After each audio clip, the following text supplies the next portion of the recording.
যুক্তরাষ্ট্রের নতুন শুল্ক নীতির বিষয়টি বাংলাদেশে খুব বেশি প্রভাব পড়বে না। যুক্তরাষ্ট্র প্রশাসনের সাথে আলোচনায় উদ্যোগ নিয়েছে অন্তর্বর্তী সরকার। ভালো কিছু হবে বলে আশা প্রকাশ করেছেন অর্থ উপদেষ্টা ডক্টর সালেহ উদ্দিন আহমেদ। সচিবালয় সাংবাদিকদের একথা বলেন তিনি। উপদেষ্টা আরও বলেন, রপ্তানির পরিমাণ বাড়িয়ে যুক্তরাষ্ট্রের সাথে বাণিজ্য ঘাটতি কমিয়ে এনে পরিস্থিতি মোকাবেলার কৌশল নেওয়া হচ্ছে।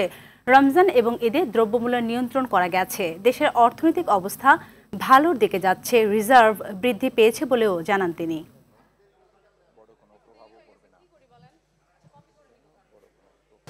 মোটামুটি ইউএস এর সাথে আমাদের তেমন একেবারে যে পড়বে না তা না, আমরা ওটা দেখবো কীভাবে পুষিয়ে নেওয়া যায়।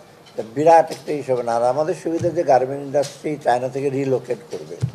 চায়না তো আর একটা জিনিস এসে করবেন যে আমাদের যে গার্মেন্ট আছে আমরা লোয়ার এন্ডে কিন্তু মানে যেটা টার্গেট বা ওয়াল মার্কেটে বিক্রি হয়, যেটা খুব বেশি দাম না। ইভেন যদি ট্যারিফ ওরা বেশি করে খুব বেশি দাম এসে হবে না, যেটা আমি 2007-8 দেখেছি।